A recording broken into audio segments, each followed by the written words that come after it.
মার্কিন যে নতুন করে আবার নিষেধাজ্ঞা, সেটার কোনো প্রভাব কি বাংলাদেশে পড়তে পারে কিনা? বাংলাদেশের প্রভাবটা আসতেছি। বাংলাদেশ তো আসলে বাংলাদেশি ইরান থেকে কি কিনে, আমি যতদূর জানা আছে আমি তেমন কিছু কিনে বলে আমি মনে করি না। কারণ আমরা যে তেলটা কিনি সেটা কুয়েত থেকে কিনতাম। আমরা একটু আমাদের রিফাইন্ড তেল লাগে, একটু বেটার কোয়ালিটির। ইয়েরটা হাই সালফার কন্টেন্ট বোধহয় ইরানেরটা। সুতরাং ইরানের থেকে আমরা তেল কিনি না। ইরানের থেকে গ্যাস বোধহয় আমরা কিনেছি কিনা তাও বোধহয় কিনি নাই। সুতরাং আমার মনে হয় আমাদেরকে এটা এফেক্ট করবে না।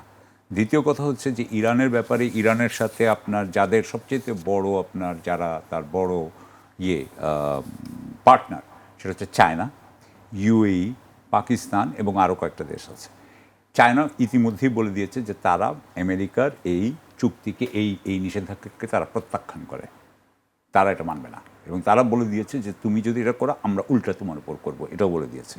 সুতরাং সে আছে। আপনি জানেন এই মুহূর্তে যেটা চলছে সেটা হচ্ছে কানাডার সাথে আমেরিকা চলছে, আপনি জানেন কি না? এবং আপনি তো জানেন যে এটা প্রচণ্ড একটা যুদ্ধ চলছে।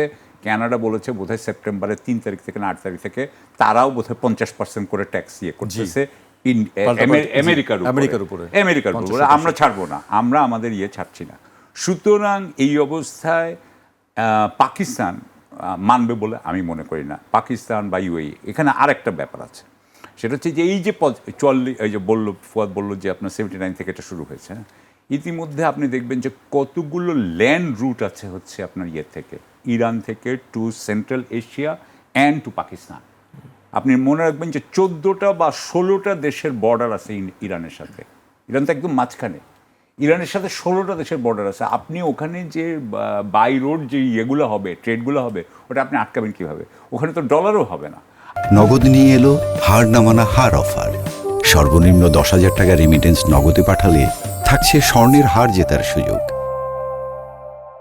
আর আজকাল ডলারে ওরা করেও না। এখন ডলারের বিপরীতে দুটো কারেন্সি আসছে। একটা হচ্ছে ক্রিপ্টো, এখন সবাই ক্রিপ্টো ইউজ করতে পারে। আরেকটা হচ্ছে কি আপনার ডিজিটাল ইউয়ান। আপনি আরেকটা জিনিস শুনেছিলেন, আমি আরেকটা I am sure everybody knows, shadow tanker fleet.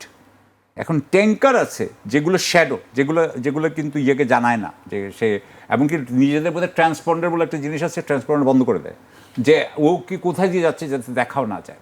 So আমার মনে হয় যে এখন অনেক আপনার প্যারালাল, সমান্তরাল অনেক রকম ব্যবস্থা হয়েছে, যার ফলে ইরানকে এভাবে আটকানো যাবে বলে মনে করি না।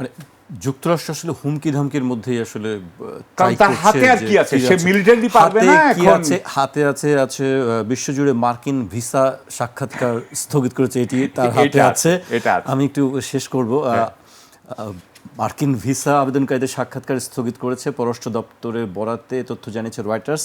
বুধবার এপির প্রতিবেদনে বলা হয়েছে যুক্তরাষ্ট্রে অবস্থান করা প্রায় 2 লাখ বিদেশি নাগরিকের ভিসা বাতিলেরও পরিকল্পনা করা হচ্ছে।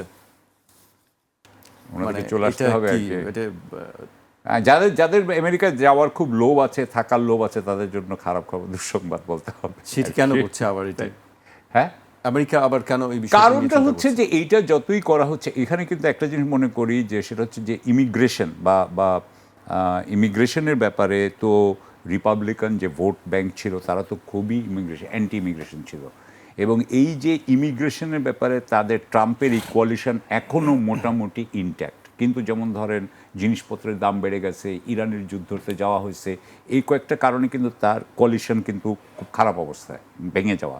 সো যেই ইস্যুটাই সে এখনও সমর্থন ধরে রেখেছে, সেখানে যদি আরও 2 লক্ষকে আমি যদি পাঠাইতে পারি, হ্যাঁ, এটা আর কেউ এইভাবে পাঠায় নাই, সেটা দেখে এই যে মিড টার্ম হবে, তো মিড টার্মের আগে নিজের সমর্থনকে একটু জোরদার করার চেষ্টা করছে। আমার মনে হয় তাতে কাজ হবে না। বাংলাদেশ ভারতের মধ্যে যে ওই পাশে নির্বাচনের জন্য যে অবৈধ অভিবাসী যারা আছে, পুশিন, এক্স্যাক্টলি